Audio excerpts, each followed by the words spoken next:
because I did notice people have been practicing again in the team game environment, and it looks like we've got a fun one here because it turns out a bunch of Americana boys matched up in a 2v2 ranked. I took an Australian along for the ride. Let's check in on them because we have got the Canadian bros.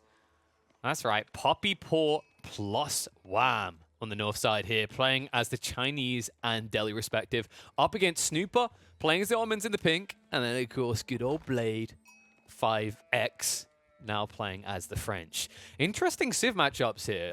I kind of like the idea what Team 2 have here.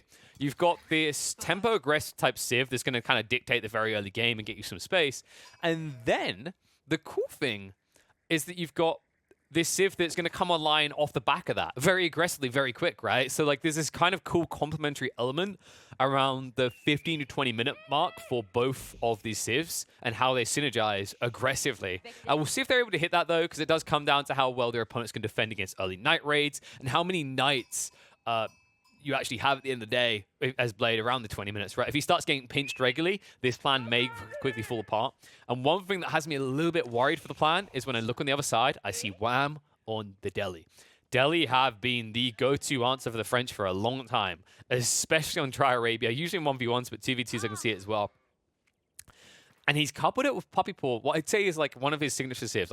Honestly, this guy must have more games on the Chinese than probably 8 of the other Civs, right? It's kind of subtle sometimes, you forget it, but you know, this guy began as a Mongol Chinese spammer, also was deep in the Abbasids, but knows the Chinese inside out. And I love this idea of how the Chinese can kind of come online to support the Delhi after that initial pressure is defended against, right? And the cool thing about the Chinese is they can defend really well, right? I actually think that these two Civs match up very, very well against the French specifically. We mentioned the dynamics of the Delhi versus French, where the French can't actually pick apart enough units, so you gradually reach your critical masters of the Delhi and you overwhelm. And then the other interesting part about the Chinese is I don't really think there's a harder Civ for the French to dive in the game. At least when they're the defender, right? You can argue about, oh, well, Wolf is against another French player. Can he dive? Will he get countered? Sure. But speaking of a Civ that's likely to be defensive up against the French, there is no Civ that defends better than the Chinese right now. These guys are pretty bulked. It's so easy to remain condensed and go double TC off the back of Song Dynasty, or even just Song Dynasty and you're 1.5 TC effective. And that gives you a lot of static defenses. And speaking of those defenses, one of the things that makes the Chinese so amazing against the French, these bad boys right here, is the villages. Not these guys, villagers. I'm talking about village. Right, this building is phenomenal. You can see it gives you a bunch of pop cap, 40 in fact, but on top of that, it gives you a safe place for your villagers to bail instantly. And the cool thing about this is, like, you know, you compare it to other Civs. Let's have a look at the Ottoman base right now. Okay, let's say you get deep dive raided. You've got garrison space for 15 villages right now. We've dropped 1 of these villages, and already the Chinese can support safe point for 25 villages, right? They'll be untouchable inside these buildings. And 1500 HP is no joke. It's not easy to blitz down. That's the same as a racks or stables or any of those type of buildings at this stage. So it's not like you can, with very early units as the French, torch these down. In fact, if there's one weak point for the French overall, it's that the Civ isn't really designed to torch buildings early on. They're all about raiding. They're all about chip damage. If you end up standing on the spot with knights trying to burn stuff down, you're already failing as the French player. And, oh, no, Poppy Paw is not going to fail this bargain. This is a juicy one as well. I love this. So this is one of the things that really does make the Chinese pretty ridiculous compared to almost any other Civ in the game. Imagine that at 4 minutes in, you can build a castle for 600 resources that are easier to access than the stone would be. That sounds pretty broken, right? And now imagine you build it quicker, because the Chinese do. They build these landmarks much faster. And before anyone says, oh my god, level KP, what about the Kremlin? The Kremlin's amazing. You're a funny one, all right? You're not as much a Kremlin as a little gremlin there for trying to mischief me into building that. That landmark feels like a bait. Golden Gate can still feel better despite the nerfs, and on top of it, you know, compared to the Barbican, like I can drop this Barbican away from my base. If I try to rush out here and drop a Kremlin, I better bring the whole villager force. I better get auntie and uncle out of retirement to come help build it, because it's going to take that long. Chinese, half the villagers, second build speed. It's pretty insane. And let's talk a little bit about what he's done with this Barbican, right? He hasn't just secured the deer stacks or the gold. He's joined their base, essentially. It's very difficult now for these knights to prowl in unless they want to wrap super wide around the back of the base. So going down the center isn't really as feasible an option anymore. If you rush in here, you're going to take a heavy amount of damage on the entry, and yeah, it adds up quickly, folks. For those wondering how much damage you're going to take about 80% of the damage. He does 25. Each of these knights, they're going to get pushed out by Blade. They will take away, what, 3 of that 25 damage? Yeah, not a good deal. Garbage chicken of the sun. What? Dude, I'm not going to have anyone say bad things about Barbican. Barbican is busted. Anyone who does not think the Barbican is busted really needs to stop smoking the shisha with the special magical weed stuff in there. You know, like, it's ridiculously good. It just secures resources. It allows the Chinese to play condensed where they otherwise wouldn't be able to. Like, there's so many things that are good. Well, you know what's good? Song Dynasty alongside it. It drops the Imperial Academy right behind it. He's already on the stone, so Puppy Paw is going to be going for the secondary TC. Love the wall up as well. Man, this is frustrating for Blade. He couldn't get a knight out quick enough. In fact, I'm not even sure if he rushed it straight away. Even if he did, think about the distance here. I'm pretty sure the map size is still incorrect because this feels quite big for a 2v2. I heard there was a bug where it had reverted to the mistake it had before where it was choosing a map size too big. And it looks like I might have done it again. And yo, what up, my boy Kaladian? Mwah. Thank you for the Prime. Remember, guys, if you're watching, you have a Prime, feel free to donate it to a pigeon in need. Or if you're watching this later on YouTube, maybe go across now if you've got Amazon Prime and just drop that free Prime. You know why that's important? Because that gives me $2.50. And if enough you do that, I can buy myself a lot of McDonald's hamburgers, which is what I've done today. Very delicious. Just a few subs and I will have covered my meal for the day. Anyway, let's talk about how these guys are going to cover their meals. Well, look at... Spawns? Spawns? Dude, I only just noticed this. I mean, this is the Delhi dream, right? Get back-to-back berry spawns like this? Oh, man. You know, I might need my Mackie D's, but this guy is sorted for a long time. Wham is definitely going to escalate. In fact, he's already starting to do that. Spear count is looking good. Snooper is trying to mirror him, but that's going to be a momentary thing. You can already see the switch up coming in. Double archery range drop. Expect a third one to be added in soon, and also expect Snooper to start pushing out the Sipahi now. This is a typical build. Actually, the most popular one, I'd say, for Ottomans right now is this one. You can either open up the small deviations. You open up a military school sometimes in Dark Age to push out a few spears before you tech up, but then you go double archery range with the blacksmiths, and then you drop another military school into a third archery range afterwards. It's by far the most popular build, and for good reason. It's because of this guy, the meta, who's quickly becoming the meta in this game right now. It's just, this unit is ridiculous. You know, when you actually bother to get the Vizier point, not only do you spawn a meta for free instantly, but on top of that, you can see that any units in formation get the movement speed buff as well. It's a big deal. 15% movement speed means you can easily disengage from any mirrored unit, right? Spears are going to be naturally faster archers as well. It's kind of insane. The best way I can ever describe it to people is this is actually the Mongol outpost aura and the English outpost aura in one mobile unit. Because remember, it's not just the movement speed you're going to get.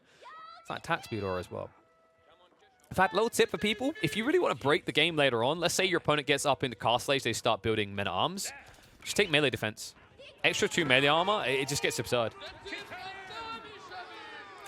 Oh, Snooper! A miss micro there. Or maybe just a great reaction from Wham.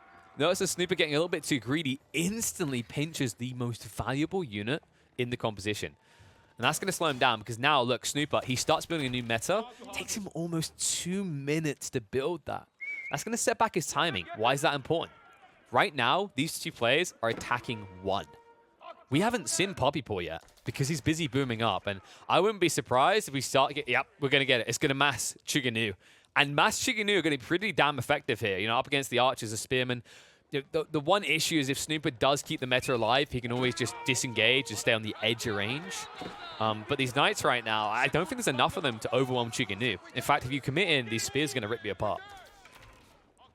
Wow. Now, usually the meta going down in a one-on-one is pretty crippling. Same with these scholars, but because it's 2v2, like, I just keep looking across at this detail. I think the Chinese is the X factor. And honestly, what I'm seeing here kind of fits. You know, this is what I expect to see. It used to be the other way around, where I expect Poppy Paw to be the aggressor and Wham would be the more boomy, greedy player. But I love the way they've switched to read it around this time, and also how they're showing respect. Notice that Wham has not tried to move for the sacred sites. Why? He'd be moving into the mid-map with an army, a static army, against 2 players. That's incredibly dangerous because he knows he's not getting support. Now, admittedly, he has moved down for 1 sacred site, but it's not a hard commitment, right? It's 1 scholar far out. It'll be a free cap. He'll return his investment, but you're not going to see this army move out of the base until Poppy Paw is ready to go as well. I wouldn't be surprised if Poppy Paw is ready to go in the next 2 minutes. The Chicken New count is going to get big, and it's going to get big fast. Remember, the issue for Snooper is the longer this feudal age goes on, the bigger disadvantage going to be at. As Poppy Paw's economy is getting quite big. Spearmen are going to chase out. One Knight will get pinched, but you see the Chiganu now arriving, and Snooper yet to get the meta on the front line. This will be a bad fight for him to take. Wraparound coming in, but the spears will push off the Knights, and now the commitment comes in. Looks like both of them are going to end up losing the army. Snooper, he needs to back off. Blade is already retreating, and although the meta has arrived, he may have arrived a little bit late here. Knights, they do get baited into fighting again. Archers and Chiganu will just keep pushing back against Snooper. So good hold coming out from the Canadian bros. There is an instant re-wall from Wham. Benefit of playing the Deli, of course, as you can build out in the field like this. Now, look at that. All of a sudden, because you just forfeited so much army, some map control is going the way of the Canadians. That's Northern and Southern Sacred Site now under Wham's influence, which means he's getting a healthy 300 extra gold per minute. In fact, we look at the incomes. This is going to get ugly. Look at Poppy Paw's numbers. He's booming right now. He's only going to get stronger. It's already up to, what, 4 Imperial officials? It should be at this stage. And he's now adding in his own spears as well as just the Chuginu. I like this. I like that he's kind of complementing instead of just saying, okay, it's all on Wham. Because that will allow Wham to get more resources together and maybe think about Castle Age. But now they've got to think about fine meta. That stings. Now, it's down to half health almost, but keep in mind, Snooper doesn't have a healing unit. He hasn't gone in for the Imam play early on. There's nobody seems to ever go for this fieldwork Imam play. The reason why, by the way, is because you only get 2 Imams, and that's it. There's no more coming, right? You spawn 2, they heal for 1 every second. It seems good, but they're very easy to snipe. Think of the same issues that we saw players experience when they tried to make the Mongol Shaman Rush work originally. They eventually got there, but it required such a high mass, because if you go in with just 10, it's not like Scholars. You haven't got the extra 40 health to buffer you. Speaking of Scholars, they are going to offset a decent amount of damage coming the way the front line. Double Drummer Boy. I like this out of Snooper. He realizes how easy it is for him to get pinched now, because one of the difficulties you have is, as this prolongs, as you get deeper in, you know, let's say Wham and Poppy Paw get up to, I don't know, 30 range units between them, they can instant-snipe the meta down, especially the Chuginu. Chuginu that are currently being reduced to half damage, but it's still 6 per. So if you do the maths there, if he has 30 Chuginu, these meta die in 1 burst. Looks like they did spot Poppy Paw being a greedy boy. Interesting. That was actually a great read by Blade. Because Poppy Paw is pushing so many of the Chiganu, he doesn't really have the income to switch farms right now, unless he wants to sacrifice. But looks like instead of actually getting stuck in the idea of unlimited Chiganu push, he's going to take the opportunity to move up. And that's pretty cool, because it means he'll be able to get the Palace Guard, he'll be able to make his way across into farms. But for the time being, he needs to get these Knights out of his base. Looks like you forgot about the wood line getting a bit too thin. Nonetheless, it is now Castle Age for Poppy Paw, and Wham also now protecting his investment. Will begin to wall himself in, because as we can see, he intends to go Castle Age as well. That's going to be problematic, because Southern team here, they're nowhere near ready for Castle Up. In fact, both of them are just doubling down on Archers and Knights alike. There it is, Wham. Now starting to make his way up. The walls are also going to delay this, and that's problematic. Remember, Snooper, he went mass Archers. He doesn't have a quick way of burning through the walls until Blade arrives in the area. While that's happening behind this, House of Learning is on its way. Remember that Poppy Paw is now prepping the defenses that will keep them alive. The Nester Bees are being built. Upgrades are also coming through for the Chuginu. By the time the fight starts, Poppy Paw will have his full Castle Age potential. Blade, remember, he's riding in deep and blind here. He doesn't know what he's about to encounter. He'll find the Archers first. Hesitates for a moment, though. The spears are going to show up just in time to push him away, and that is going to cover the tech up. Wham! Will reach Castle Age untouched. And now, oh, this is going to turn into a pincer maneuver. They're about to be the meat in a sandwich if they're not careful here. Snooper does at least have the meta attack speed, but doesn't have them in formation right now, so no movement speed as well. Scholars are going to be exposed on the backside. Spears are going to rush out to defend here, and a lot of Knights going in. Blade, he's come into this maybe a bit too hard here, especially with the Chugenu now showing up. In fact, look at the pepper and arrows coming out. Poppy Paw is ready to defend this. He's not going to allow his bro to go down that easy. And Blade, what happened to the Knights? So many are gone. Honestly, I don't know what this army can do, because now with the Knights gone, there's no easy way of chipping away at villagers deeper. Archer army is now committed, and there's veteran Chuganu here. It doesn't matter that you've got an attack speed buffer anymore. You're going to lose this fight, and you're going to lose the army. Snooper just needs to get out. Best thing you can do is trade off before leaving, but great hold once again out of the Canadians. They don't really sacrifice anything there. And Blade, funnily enough, had a crap ton of idle eco at home. He didn't even notice. He was so busy microing in the fights, he got completely distracted. So any idle time he forced onto Wham was forced back onto him as well. It just gets better and better for the Canadians. Chugenu are going to stand their ground as new Knights do arrive, but now Blade, he's in for a penny, in for a pound. He's never reaching Castle Age unless they want to lose full map control. Lancers are starting to come out now for Wham. Moving into the choke points so the Knights can't just swarm. Notice they're buying time. But what are you buying this time for? Snooper and Blade are both hard stuck feudal. They're stuck harder in feudal age than half of us are stuck in gold. They're just not getting out. Because any moment they stop, they know what's going to happen. It's going to be a massive Lancers rushing across the field towards their base instead. Speaking of Lancers, I mean, they're already proving a nuisance. 5 ranged resistance in total, only 1 damage being done by Snooper per archer. In fact, he hasn't even got the meta here, so it's a slow retreat coming out from the archers. And the problem he has, if he did bring the meta here, it would shuffle to the back of the formation, and these Lancers would pick it apart. There you go, he's going to group and move away. So he will be allowed to leave, but I mean, behind this, the Canadians survived the assault. And now, here's the issue. Let's say Blade and Snooper say, we need Castle Age, we just need to go Castle. Well, you know what's going to be happening from Poppy Paw and Wham in the meantime? They're either insulating their economy for late game, or they're building a military right now. Either way, that's bad for Snooper or Blade, because it now means that the Canadians are going to be 2 steps ahead, essentially. Because once they see that tech up come out, they'll try to make a move. They'll either start pushing units instantly, which they can afford because they have a better economy, or they will already have a military force to dive your base and catch you in the middle of spreading out, right? Because now an issue that you encounter around the 17, 18 minute marks, you're seeing it in the Chinese base, you're seeing it in the Ottoman base. These safe resources are starting to burn out. So you're moving further away from safety points. And remember what we said earlier about these safety points. You know, for the Ottomans, there's only 15 garrison points available. And then when you look in the French base, it's the same. There's no extra place for villagers to hide. Royal Institute coming out, as well as the Imperial Armory. Not a bad choice considering the mass Chugenu, but keep in mind, although you are getting the siege for free, you are building it into a Chinese player that already shoe the clock tower. Likely that we are going to see some Springles coming out.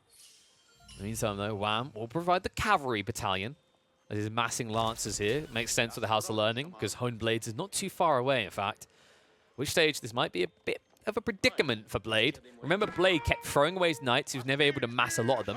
And also on top of that, because he hasn't massed a lot of them, it's unlikely he's going to go into these unique techs that would make his Knights stronger, right? Raw Bloodlines is quite expensive. Same with things like the Counter Saddle is probably your best bet. That's still going to take 45 seconds. You see, the Elite upgrade, or a Veteran rather, only just came out onto these few Knights remaining, and they're already outnumbered at home. Behind this, keep in mind that Wham has plenty more troops coming. Quite the predicament that they find themselves in now. Especially considering you see a very big difference on the map, right? You can see it. One side set up walls. They created choke points. The other did not. Blade and Snooper can be approached from any angle, just like this. And that will continue to be the case. And, well, speaking of those walls, they are going to finally recognize what I just stated. They're like, okay, yeah, this is going to be a problem. It's quite a problem for Snooper as well. Although he's got this tech up, it's just an archer army. And that means the Lancers can potentially just kill you off. In fact, they're trying to bait him in right now, but Wham, I like that he optimizes this. Sends a few of the Lancers after the archers. Creates that gap so he can move away afterwards. And remember, behind this, we haven't seen Poppy Paw just yet. I think he's actually maybe considering him. Yeah, he is. He's going up again. He's going for Imperial. It's going to be Spirit Way play with the Dynasty. Oh, wow. Okay, he's got Mass Chiganu still building, right? Yeah, he's up to 25. He can continue on this path if he wants, and if he does, he has an effective frontline unit. Remember, the way that this Spirit Way works is whenever a Dynasty unit dies, you can see it there, nearby units will receive not only an attack speed buff, but 20 health over 10 seconds. That's why I always refer to Chugenu as this pseudo-tank. Because not only are they your damage, but they're able to actually tank a lot more than normally they should. And wham! Oh my, they just ran past each other. This is really bad for Snooper. Unless he goes south straight away. He's lucky that Wham did not react straight away, because if he had, he would have been in the center of the formation. That would have been a lot of dead archers. Looks like he has moved towards the choke point, though, so we'll minimize the damage. Meta, only one of them outside the formation that will go down. Still keeps 2 alive, and now the Knights are arriving to charge on through. But keep in mind, this is still 2 players versus 1 the whole time.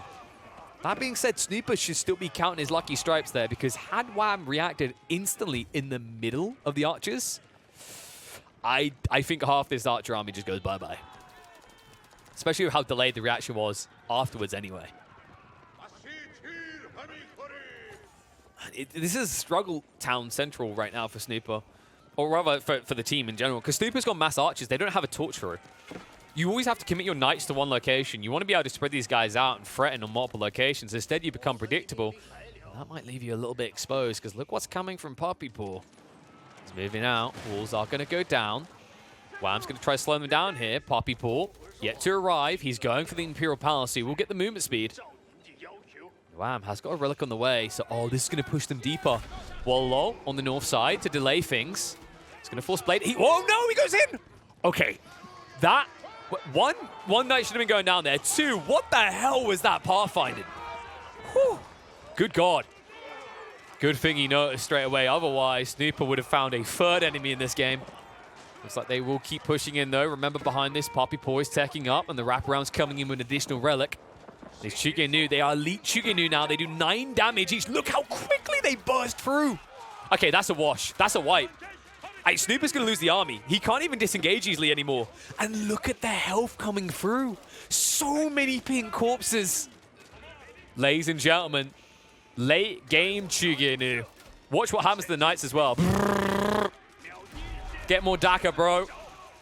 They're doing 9 damage each. This unit is meant to be counted by these Knights. I disagree. And now the only thing Snooper can do is just run the army north side to try and buy some time. But what are you buying time for? The reign of the Chinese Empire is upon you, and I hear that those dynasties can last quite a while, at least historically.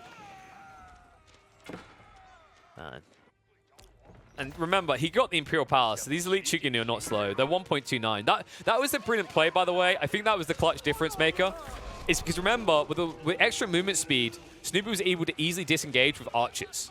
Now, although he's a little bit faster with archers compared to Chugenu, it's such an irrelevant difference that it's almost impossible to stay just out of the range of the Chugenu. Once they get their hands on you, once they dig their claws deep, they don't let go. They just listen to your screams. And God, he's even got incendiary arrows. It's 11 damage each. Remember, that's 33 total against unarmored units. I mean, and no unit is really going to have 10 resistance. And there is no resistance left here. Blade will wave the white flag. Snooper will join in. And what a way to play this. Great hold by the Canadians. Love the fact they funneled attention towards Wham intentionally to allow Poppy Paw to boom up. And the way that they were patient in how they came back in. Didn't rush out in the mid-map. Didn't try to get this deli win condition with Sacred Sites too quickly. They respected the fact that Wham was going to brunt the force of the assault. The Chinese economy was going to come in clutch later on.